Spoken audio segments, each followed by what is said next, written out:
अरब सागर की लहरों से सटी हुई वो धरती जहां ज्वार भाटा आते ही नक्शे की रेखाएं बदल देती हैं, वहीं बसा है सर क्रीक। पहली नजर में यह सिर्फ कीचड़ और दलदल से भरा एक सूना इलाका लगता है, मगर यही वो जगह है जिसने दशकों से भारत और पाकिस्तान के बीच तनाव की परिभाषा तय की है। यहाँ हर इंच जमीन और हर बूंद पानी का सवाल सिर्फ भूगोल का नहीं बल्कि राजनीति, सुरक्षा और अस्तित्व का है। यही सर क्रीक आज सुर्खियों में है क्योंकि पाकिस्तान ने इस विवादित क्षेत्र में अपने कदम तेज कर दिए हैं। नौसेना के युद्धपोतों की तैनाती, फाइटर जेट्स की उड़ानें और सीमांत चौकियों पर बड़ी हलचल ने भारत की चिंताएं बढ़ा दी हैं। पाकिस्तान आर्मी चीफ जनरल असीम मुनीर ने खुद सर क्रीक और उसके आसपास के सैन्य बुनियादी ढांचे की समीक्षा कर यह संकेत दिया है कि इस क्षेत्र को अब पाकिस्तान नया मोर्चा बनाने की तैयारी में है। पाकिस्तान की यह कवायद अचानक नहीं है। साल 2021 में इस क्षेत्र को ध्यान में रखकर उसने एक संयुक्त कमांड सेंटर की स्थापना की थी, जिसमें उसकी सेना, नौसेना और वायुसेना तीनों की सक्रियता को जोड़ा गया। यह भी खबरें सामने आई हैं कि इस संरचना में तकनीकी मदद चीन ने दी थी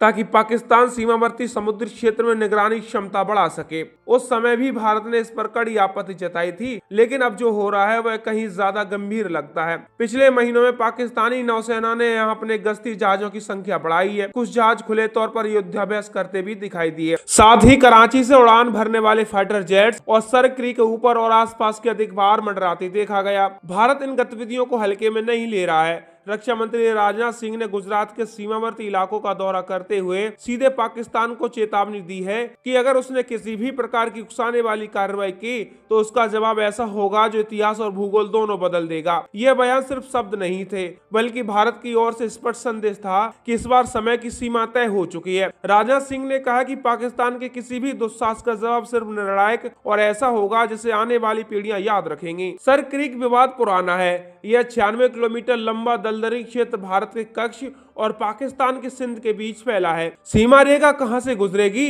इस पर दोनों देशों में सहमति नहीं बन सकी है। भारत का मानना है कि सीमा क्रीक के बीचों बीच चलती है, जबकि पाकिस्तान इसे पूर्वी किनारे से मानता है। इस फर्क से दोनों देशों के बीच अरब सागर में समुद्री सीमा और आर्थिक क्षेत्र यानी EEZ का निर्धारण प्रभावित होता है, जहां भविष्य में तेल और गैस के बड़े भंडार मिलने की संभावना है। यही वजह है कि यह विवाद केवल नक्शे की एक रेखा नहीं है बल्कि अरबों डॉलर की संभावनाओं और सुरक्षा रणनीतियों का सवाल भी है। भारत अच्छी तरह समझता है कि पाकिस्तान की इन गतिविधियों के पीछे केवल उसकी घरेलू राजनीति या सुरक्षा की चिंता नहीं है। दरअसल बीजिंग और इस्लामाबाद के बीच गहरी सामरिक साझेदारी है। चीन जो ग्वादर पोर्ट और सीपेक परियोजना के जरिए पहले ही पाकिस्तान में अपनी पकड़ मजबूत कर चुका है, अब अरब सागर के अन्य हिस्सों में भी अपना हित देखता है। पाकिस्तान के सैन्य बुनियादी ढांचे को सहारा देना चीन के लिए भारत पर दबाव बनाने का एक आसान नजरिया है। यही कारण है कि पाकिस्तान का सर क्रीक पर नया फोकस भारत के लिए केवल सीमावर्ती चुनौती नहीं है बल्कि पूरे हिंद महासागर क्षेत्र की रणनीतिक संतुलन को बिगाड़ने की साजिश है। भारत की तरफ से भी तैयारियां जारी हैं। सीमा सुरक्षा बल और भारतीय नौसेना ने सर क्रीक के पास अपने गश्ती बढ़ा दिए हैं। नई तकनीक से लैस सर्विलांस ड्रोन, आधुनिक रडार सिस्टम और समुद्री निगरानी विमान यहाँ तैनात किए गए हैं। पिछले कुछ हफ्तों में भारतीय नौसेना ने इस क्षेत्र में कई अभ्यास किए हैं, जिसमें दुश्मन की किसी भी हरकत को तुरंत नाकाम करने की क्षमता दिखाई गई। भारत की कोशिश यह है कि पाकिस्तान को साफ संदेश दिया जाए कि सर क्रीक केवल एक भूभाग का विवाद नहीं है बल्कि हमारी सुरक्षा और संप्रभुता का सवाल है। हालात के बीच खतरा यह है कि सर क्रीक की बदलती जमीन पर जरा सी भी झड़प दोनों देशों को बड़ा टकराव की ओर धकेल सकती है। यहाँ तैनात सैनिकों के बीच गलतफहमी या अचानक गोलाबारी से हालात बिगड़ सकते हैं, और अगर समुद्र में पाकिस्तानी युद्धपोतों या भारतीय नौसैनिक जहाज के बीच कोई टकराव हुआ तो वह जल्द ही अरब सागर के बड़े हिस्से तक फैल सकता है। यही कारण है कि अंतर्राष्ट्रीय समुदाय भी इस विवाद को नजदीक से देख रहा है। आज की स्थिति यह है कि पाकिस्तान सर क्रीक को नए सैन्य मोर्चे के रूप में देख रहा है और भारत यह जताना चाहता है कि वह किसी भी स्थिति का जवाब देने के लिए पूरी तरह तैयार है। शब्दों की जंग से आगे बढ़कर